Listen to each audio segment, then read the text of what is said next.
great of you to join us here today. Thanks, Sherry. It's a pleasure to be joining you. I really appreciate the invitation.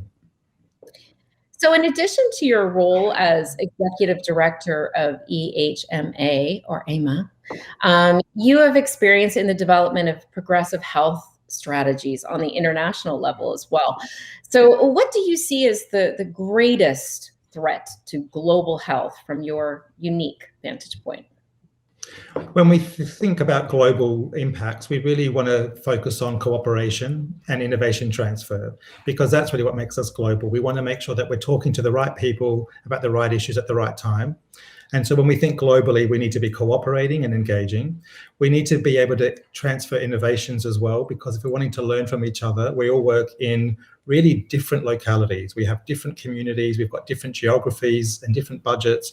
So as much as we want to apply learning from others, we also want to make sure that we can apply that in a way that's sensitive to our locality.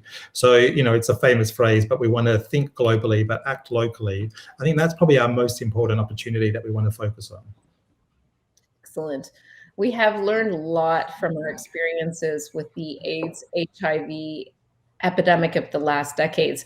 Once this was a global health threat that caused panic, misinformation, and enormous loss of life in so much of the world. And now it's a manageable condition.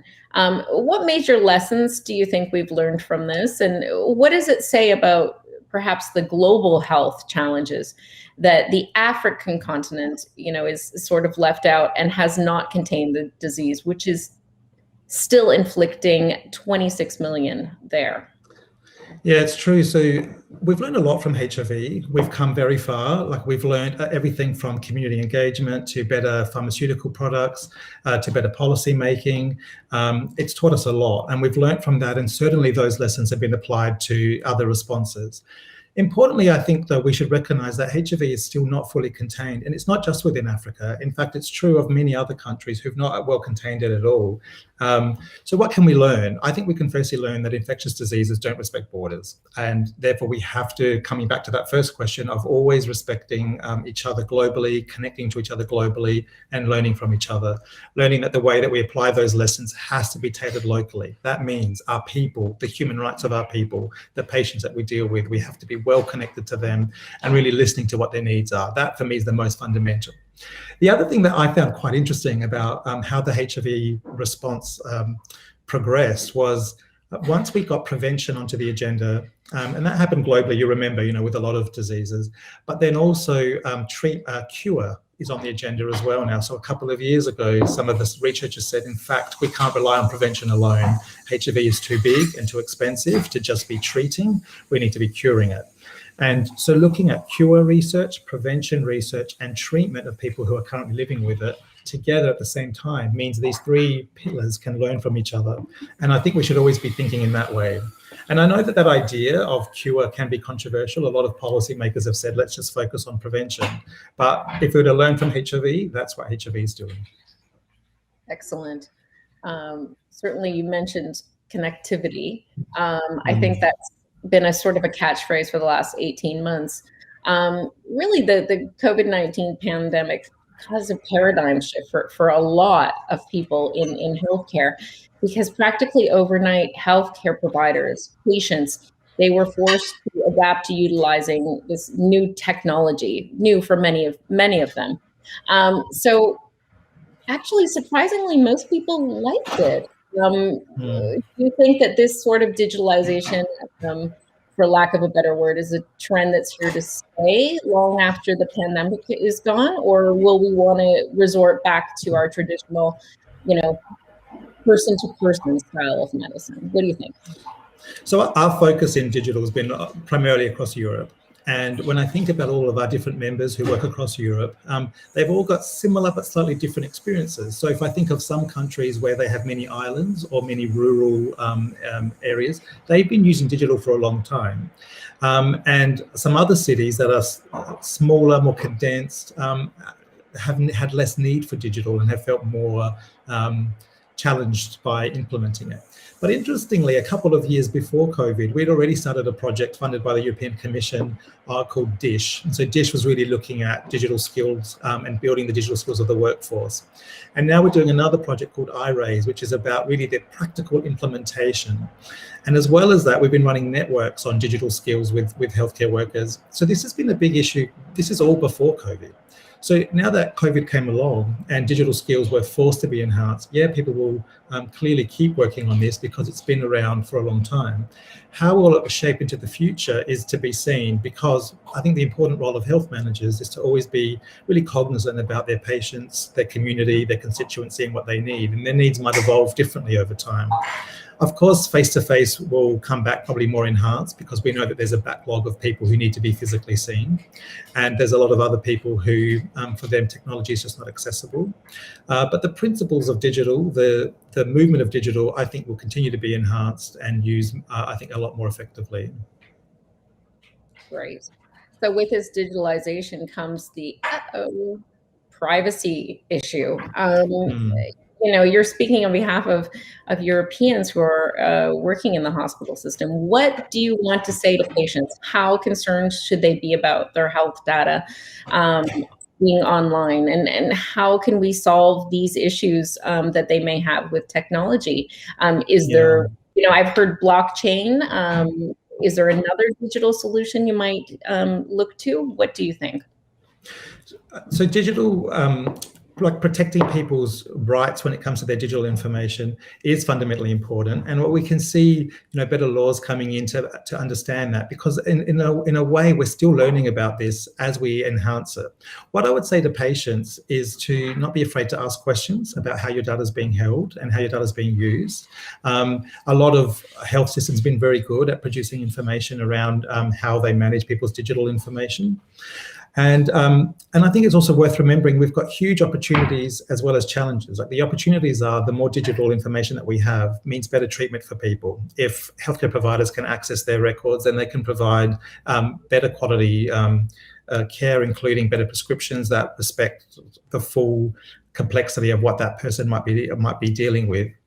But then, and a lot of data is also depersonalized, so de-identified. So once it starts to be looked at for trends and to understand how this impacts on the whole community, then it's really just becomes numbers and it's not personally linked to that person's identity. But if we're just thinking about that person's identity, then I'd encourage healthcare providers to be really open and engaging with their patient, let the patient have access to their records and know how their records are being used. And finally, we did this great project actually that just finished this year called Multi-Act. And Multi-Act really really made the message of make sure that patients are part of your governance frameworks when it comes to research planning or really any kind of governance. So I'd say to any healthcare systems that patients should be on your governance boards. They should be more than just a token consultation, but actually really engaging with them at every level of leadership, partnering with them to make sure that their needs are better understood. Because, as I said, we have to get better at doing this together, so we have to learn together in partnership. Nice. Personalized care. I think this has been a catchphrase for a while, and it certainly sounds like what you're talking about. Yeah. Excellent. So another sort of trend that we've had over the last 18 months is this idea of fake. I mean, it's been around for a long time, but it's become especially prevalent with COVID-19.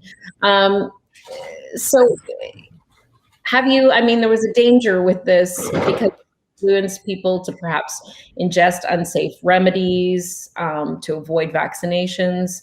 Not all of this is great for public health. How do we stop this spread of the infodemic, so to speak? And how do we rebuild faith in our health authorities?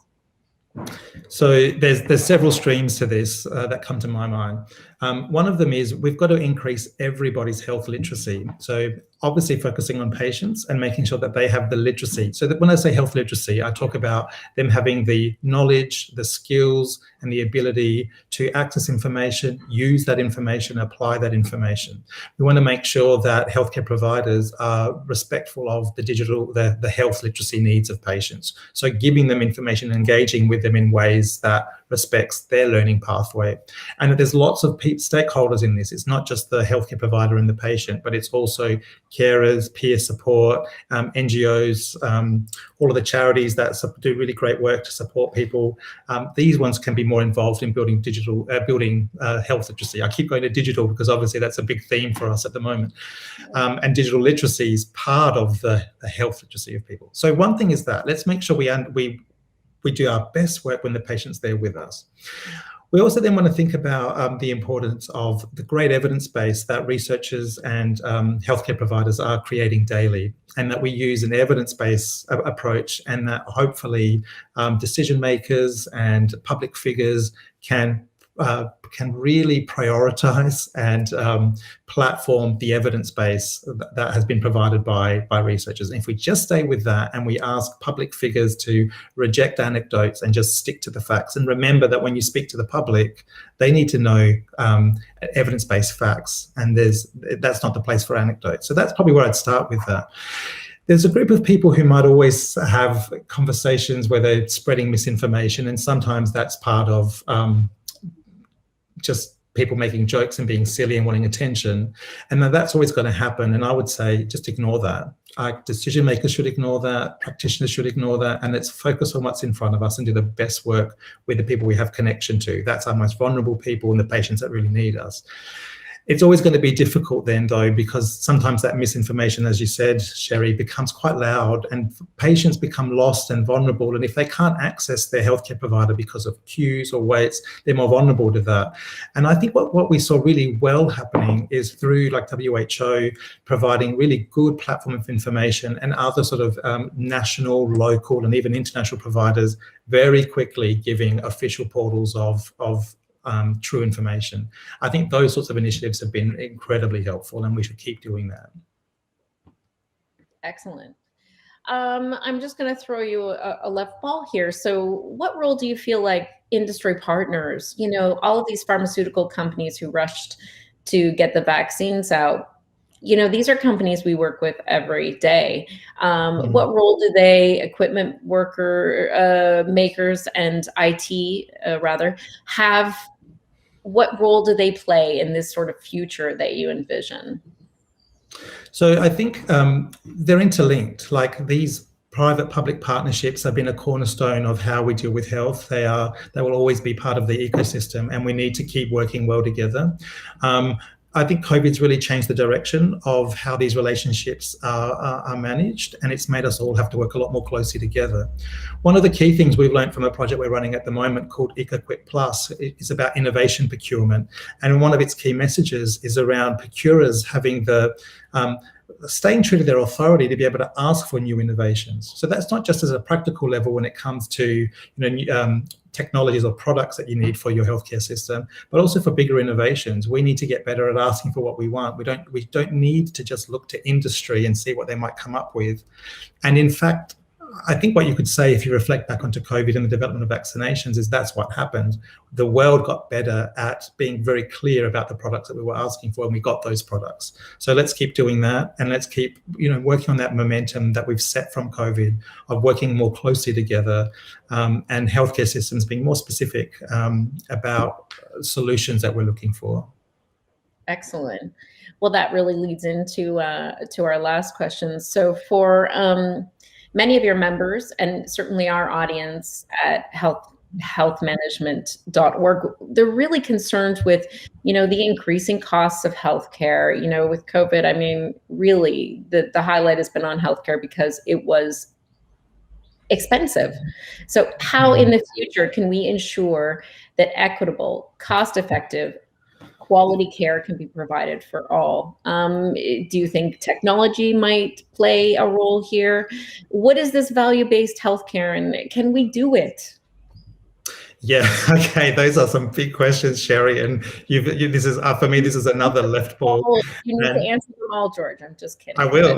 Well, no. The good news is I will, because I can tell you, when it comes to how do we ensure sustainable and equitable healthcare systems, is you mentioned value-based healthcare, and value-based healthcare, one of the most important underpinning principles is what is the value of the care to the patient, and that's a critical, a difficult question, because there's no patient who's the same. They all need different solutions, different engagement, different products, different service. So being able to think more critically and more coordinated about value to the patient is where we start with getting value-based healthcare, and the rest follows from that. So that for me is the starting point. The next point on that is thinking about innovation transfer. Innovation transfer is a concept that came from another project that we've worked on called To Reach. And To Reach also just finished, but what it finished by doing is declaring some quite significant ideas to say, one of the most expensive things that are challenging health systems is the challenge of transferring innovations. So maybe a health system in one country have seen, like if you remember Spain, when Spain developed their organ donation program, it was hugely successful. They did a tremendously good job about it. Other countries then tried to copy that because of how successful it was, and it didn't work in their setting. And in that way, it became quite economically and human resource inefficient, and people really paid the price of their inability to transfer that innovation. So what can we learn from that? And To Reach really championed, how do we learn the right lessons from that, so that other innovations can be transferred? Because if we can transfer innovations economically and effectively and quickly, we will save more money than you can imagine. And the cost savings actually pale in comparison. If you look at chronic diseases, the cost of intensive care units, which are seen as our most expensive, they pale in comparison to the inability to effectively transfer innovation. So the point that I'm laboring on is value-based healthcare can be achieved by better understanding patient need, but also then bringing in innovations in order to address complex problems requires complex thinking, and we need to get better at innovation transfer. That's a key thing. And there's a huge amount of work happening across the European Union now, so that member states can better cooperate when it comes to research and innovation. And that's really where our eyes should be on. So watch that space. I love it. I love it. You do definitely sound like an optimist. I can't lie. I mean, you've sort of converted me a little bit. Would you say that you do feel optimistic that we can, transcend all of these boundaries, communication, and whatever between all of the stakeholders? What do you think? Can we do this? Absolutely, we can do it, and that's why I'm in this job. I don't think anybody should be doing jobs like mine if you're not an optimist. And if you are in a job like mine and you're losing your sense of optimism, do give me a call and let's support each other, because the work is tough. The work is tough. And Sherry, I appreciate you reaching out for this interview, because it helps me sort of share the thinking of Emma with people.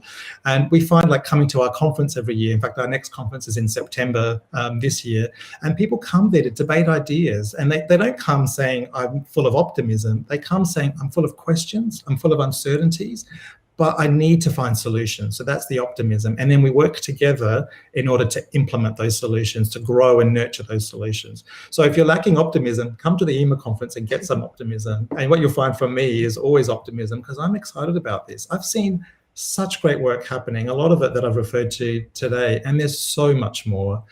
Sherry, when you next have a chance and we can meet up again, come to my office, and I want to show you really the full spectrum of work that we've been doing, because there's a lot more to talk about.